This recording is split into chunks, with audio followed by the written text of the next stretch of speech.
Welcome back to another of my videos on mental health carers and sometimes other carers who are carrying out a caring role for those suffering with physical health problems.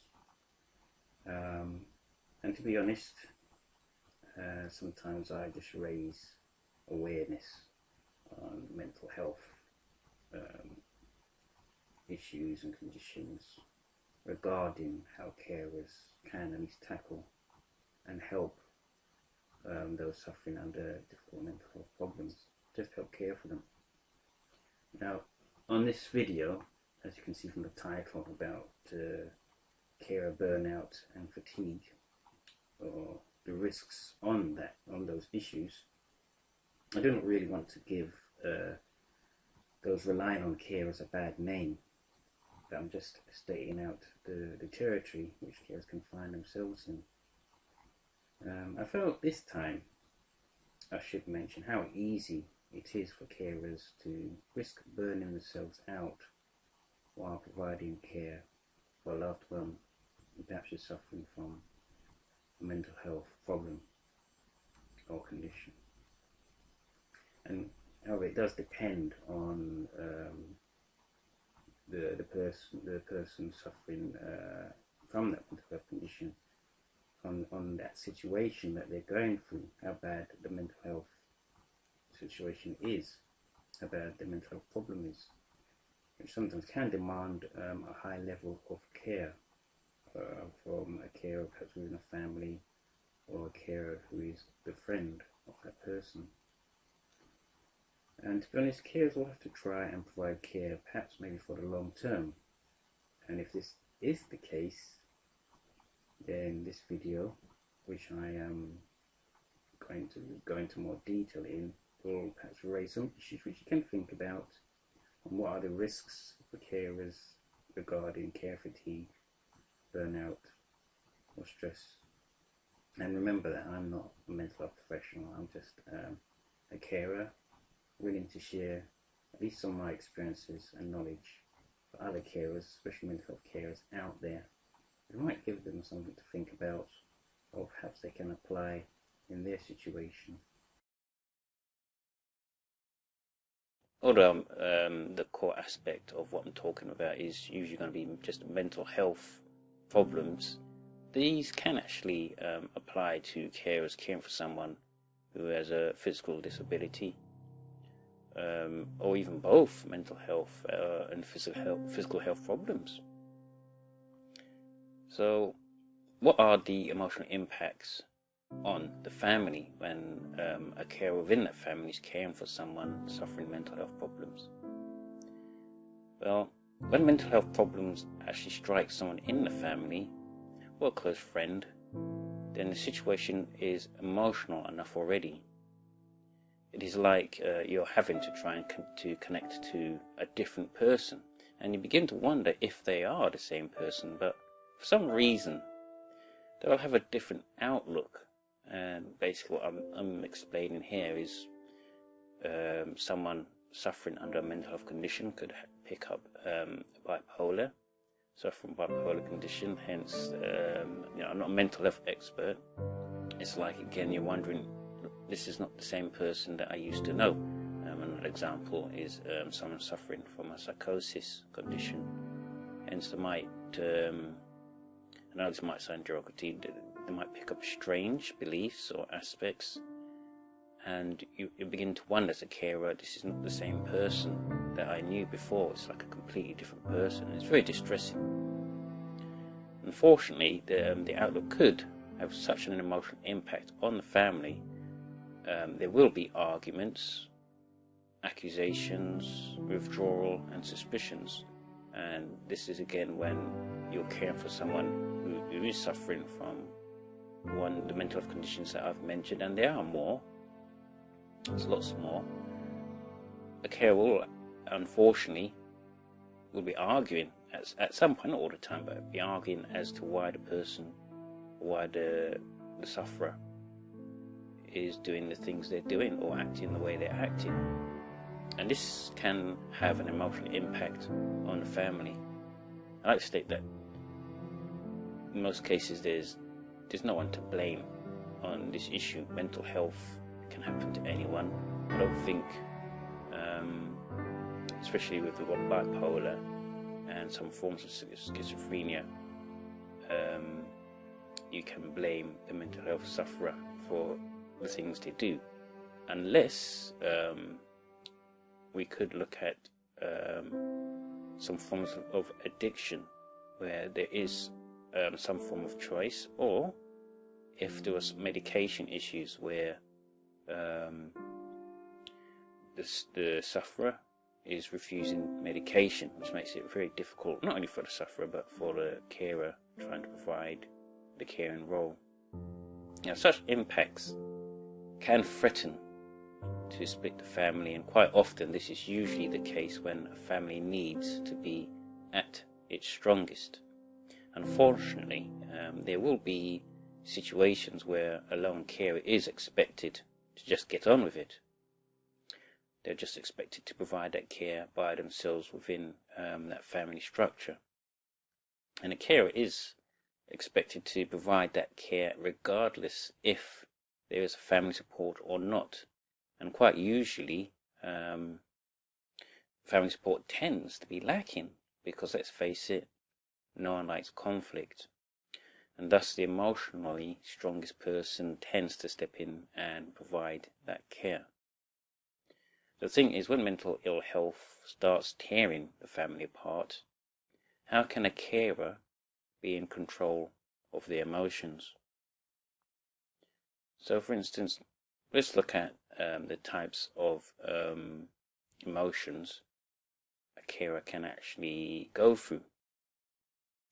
Now, leading on from the emotional impact on the family structure, one could ask, what type of emotions are we talking about here? And, well, as stated, it could be usually the three that I'm going to mention. Usually would be fear, sadness, anxiety, depression, and so on and so on. And if they're not kept in control, then that carer can risk leading themselves into a crisis. What we don't want is two service users or two people, or even more, having a mental health condition which can become chronic. Now, I suspect most carers will encounter the three emotions or more that I've mentioned. Usually fear is there because carers are in fear of the future. They fear they are not providing enough care. And also they fear that they're being too intrusive on their loved one's condition, having to keep asking them about how they feel and if they've done this and why are they doing that. And carers can also fear when their loved one is about to have another relapse. Hence, if you're looking at mental health sufferers, if their health deteriorates, then basically they could end up back in a mental health unit, and again, that's distressing enough.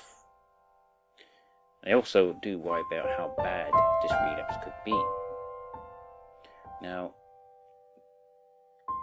going away from fear, there's also another emotion carers can suffer from, and this is sadness, because a mental health carer will remember the day when their loved one used to be independent, and carers can also remember how loving that person used to be and how the future looked so different. Now it's like there's a shell of a person when a carer looks into their loved one's eyes. Perhaps there is a lack of emotion or fear, or there is rage within that person. And maybe with medication side effects, and there are quite a few unfortunately, some more prevalent than others, that their relative or friend cannot actually muster the energy to try and connect with the carer, with their family member, or with others. Now, another common emotion that carers can go through is anxiety, where a carer is anxious about what is going to happen in the future. And carers will sometimes stay awake at night wondering if that person or if their loved one is coping well. carers worry not only about mental health of their caree or whoever they're looking after, but also of physical health problems depending on how well the person is. A carer may have to deal with correspondence and confidentiality, mainly because the sufferer is perhaps unable to look into their own affairs, because obviously they're suffering from a condition where they just perhaps don't have the insight or lack the energy to do so. And this is not all of them, but in some cases this is the issue where the carer will have to try and provide that support in terms of affairs. And eventually a mental health carer will have inherited many difficult tasks. Now, I did mention before about the arguments and accusations, and if looking into family conflict, a carer is bound to have differences of opinion when looking after a close relative, and families will clash on care plans, and they will clash on who does what.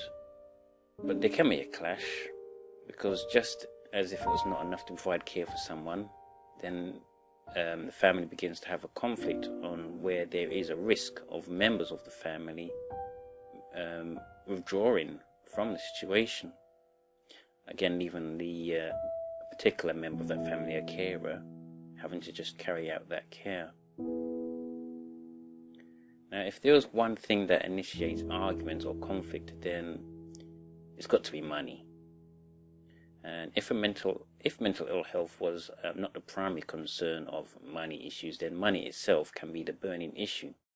The problem is those suffering mental health problems cannot always, well, it's not always, but they can sometimes have a problem dealing with finances. Still, this does depend how bad a mental health crisis is. Now, a carer will usually end up trying to get some means of financial support, but they then worry how this would affect their loved one's benefits if the carer or the mental health sufferer is on some means of financial support. If someone is a full-time carer, then working for the future is going to be difficult enough. Plus, getting some financial support means that they have to fight for it. Especially in the UK, it's difficult financial times in 2015. Now, most carers cannot often work and be at hand to provide care at the same time, which is why money can be a difficult issue in a carer's life. Another problem with money is that the person with the lived experience may not be as proactive in dealing with their finances, and this can lead to debt problems, which the carer is trying to find out and deal with. So, other issues where we look into how a carer can risk being burnt out is looking into the matter of who really does what within that family. And this might be so simple to actually ask, but when you look at this issue closely, you may find that a carer is sometimes expected to do so many things when it really should be someone else's role. Now, there are times when carers are expected to coordinate care or expected to monitor medication, even if there are confidentiality issues. Carers are sometimes meant to be at home, especially if the mentally ill person has trouble looking after themselves alone. Sometimes this might boil down to family members trying to help out, while others, again as I mentioned before, within that family tend to back off and let the solitary carer do all the work. There is no clear guide when a carer needs to do something, and quite a lot can be guesswork. Remember, as before, I was talking about professional care as well. Carers, especially mental health carers, they're not usually trained for that role. And depending on where you are in the UK, or perhaps if you're listening from elsewhere, usually there are courses or that is provided by mental health services that carers can actually go on. One of the good things over in the UK is we have, not all trusts, but some trusts or areas provide recovery colleges where family members or even those using the services can attend for free if they're within that area, if they're within that borough or district. They can learn about coping with the mental health condition or providing care, or at least trying to understand the mental health condition. Like going back to what I was talking about when doing care fatigue or burnout, or the risks to carers who are providing that role, carers can sometimes end up being harassed to take on too much, and this is never a good thing. But to be honest, it does happen. And leading on to that, on carers being pushed into that corner, to avoid care burnout, it is so important for carers to stand their ground. One of the most common situations a carer can find themselves in is being confused on whether to act or make a decision. And if you are a carer, or especially a mental health carer, then it's important to ask questions.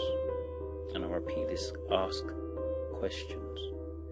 A carer may often need to be made aware of this if they are perhaps on a ward round when you're visiting your loved one, if they have been taken ill or relapsed and they're in hospital, or perhaps at their loved one's care plan meeting. Again, you'll be speaking to the health professionals, you'll be speaking to a psychiatrist or consultant or social worker.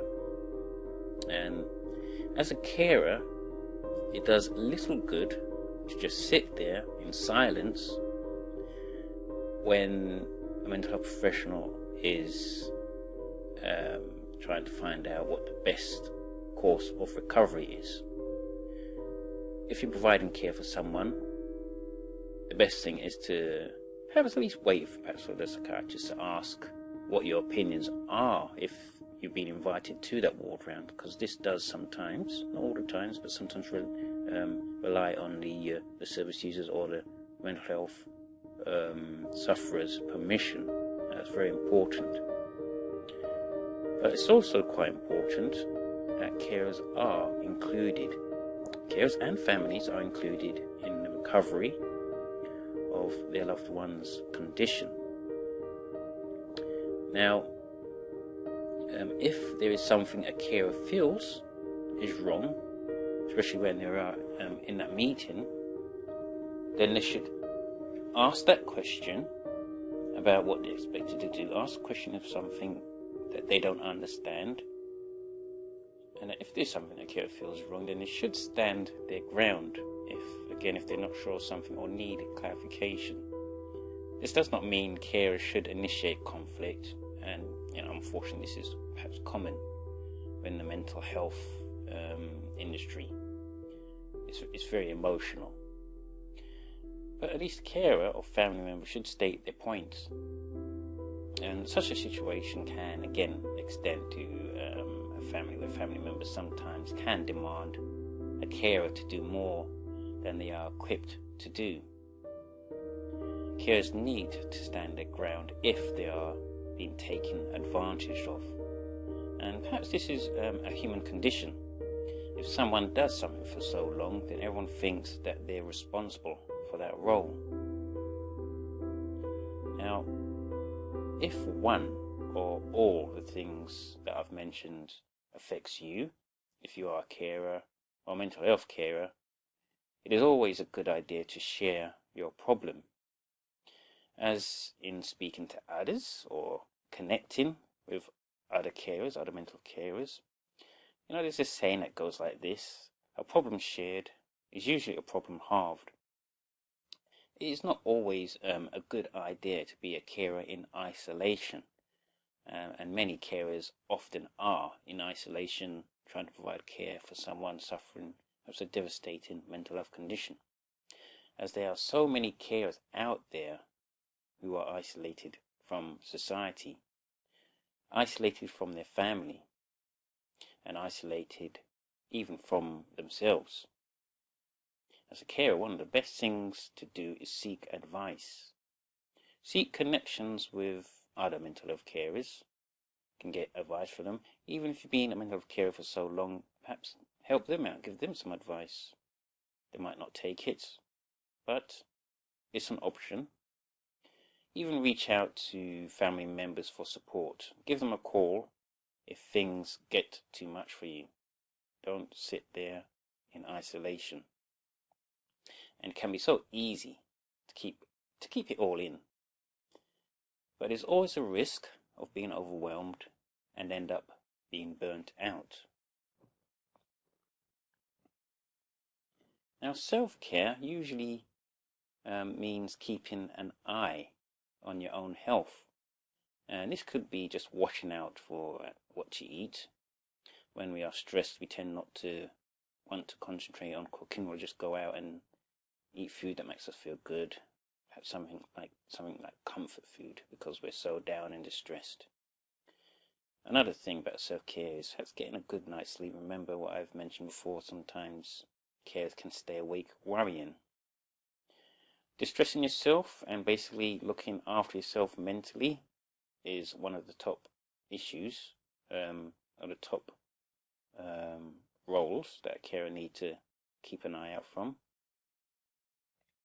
And I expect this is not going to be easy task, as many carers can neglect self-care because the support mechanisms are not always in place to allow a carer to focus on themselves or on their own self-care, because obviously they're looking after someone else.